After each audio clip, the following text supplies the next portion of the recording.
तो जय हिंद मित्रों, कैसे आप लोग। आज हम पढ़ने वाले हैं क्लास 7 का चैप्टर नंबर 12 जिसका नाम है मौसम और जलवायु।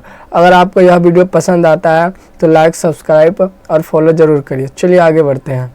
पहला देखिए, सबसे पहला हम ऑब्जेक्टिव टाइप क्वेश्चन आंसर पढ़ेंगे, जिसमें से पहला क्वेश्चन हमारा वर्षा भर में एक ही दिशा में बहने वाली पवन कौन सी है, तो अस्थायी पवन। दूसरा क्वेश्चन देखिए, जल वाष्प का जल रूप में बदलने की प्रक्रिया क्या कहलाती है। जल वाष्प को जल रूप में बदलने की प्रक्रिया क्या कहलाएगी, तो संघनन कहलाती है।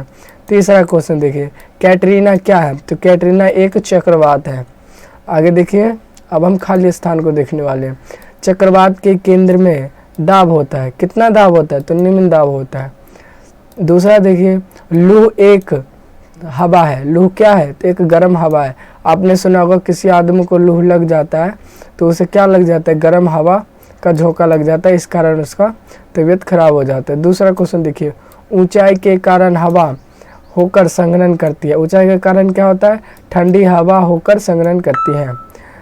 चौथा क्वेश्चन देखिए, विषुवत रेखा चित्र में वर्षा होती है। विषुवत रेखा चित्र में वर्षा होती है तो संवाहिनी होती है। आगे देखिए, पहला क्वेश्चन क्या हमारा, मौसम के अंतर्गत किन किन तत्वों का अवलोकन किया जाता है। तो पहला का आंसर क्या होगा, तापमान, वर्षा, हवा, गति, आर्द्रता और बादल, इन सब चीज़ का अवलोकन किया जाता है।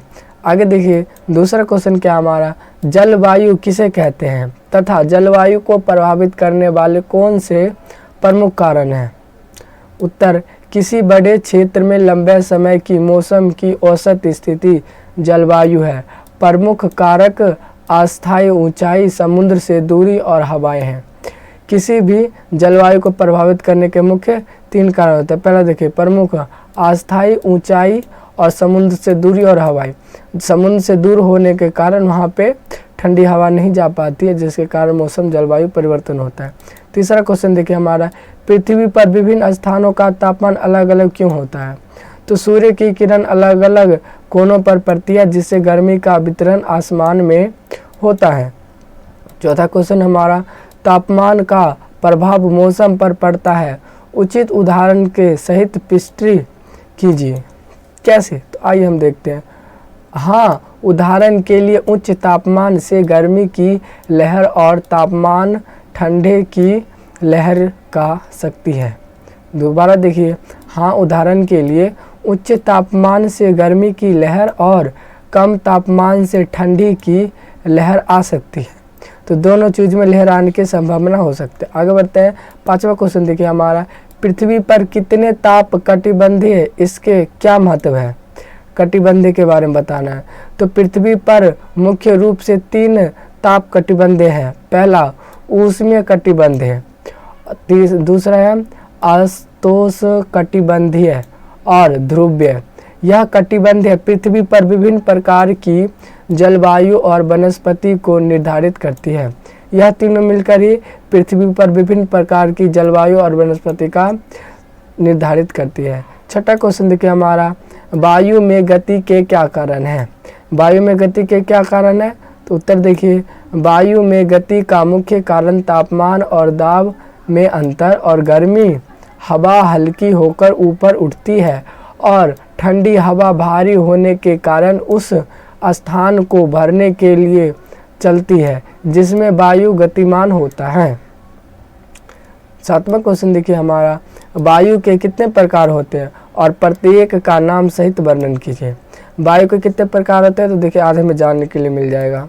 देखिए, पवन के मुख्य प्रकार अस्थायी पवन है, जैसे कि व्यापारिक पवन, पछुआ पवन, ध्रुवीय पवन, मौसमी पवन, जैसे मानसून। मानसून का जब जो पवन बहता है उसे मानसून पवन कहेंगे।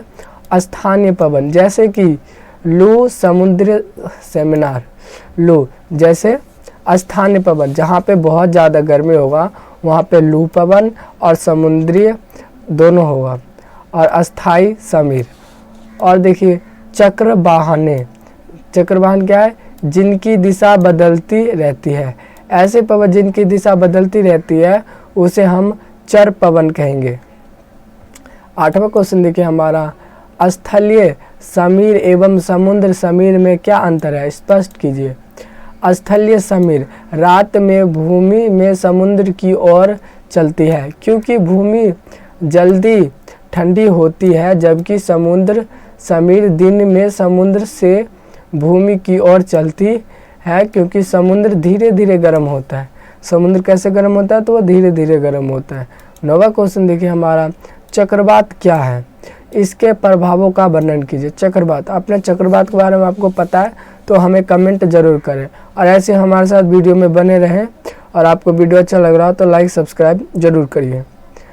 देखिए आंसर इसका, चक्रवात कम दबाव का एक वायुमंडलीय विक्षेपण है जिसके चारों ओर तेज हवाएं घूमती है। इसके प्रभावों में भारी वर्षा, तेज हवाएं, तूफान और जान माल का नुकसान होता है।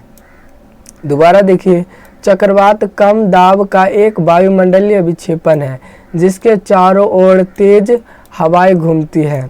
इसके प्रभावों में भारी वर्षा, तेज हवाएं, तूफान और जान माल का नुकसान हो सकता है। अगर आपको इससे ज़्यादा अच्छे से पता है तो हमें कमेंट ज़रूर करिए। 11वां क्वेश्चन देखिए। 10वां क्वेश्चन हमने इसलिए छोड़ दिया क्योंकि उसमें चित्र बनाने के लिए दिया गया। अगर आपको वह क्वेश्चन का चित्र बना लेते हो तो हमें भी कमेंट में ज़रूर बताइए। अत्यधिक वर्षा में क्या नुकसान हो सकता है। अगर अत्यधिक वर्षा कहीं पे हो रहा है तो वहाँ पे क्या क्या नुकसान हो सकते हैं, तो आइए देखते हैं।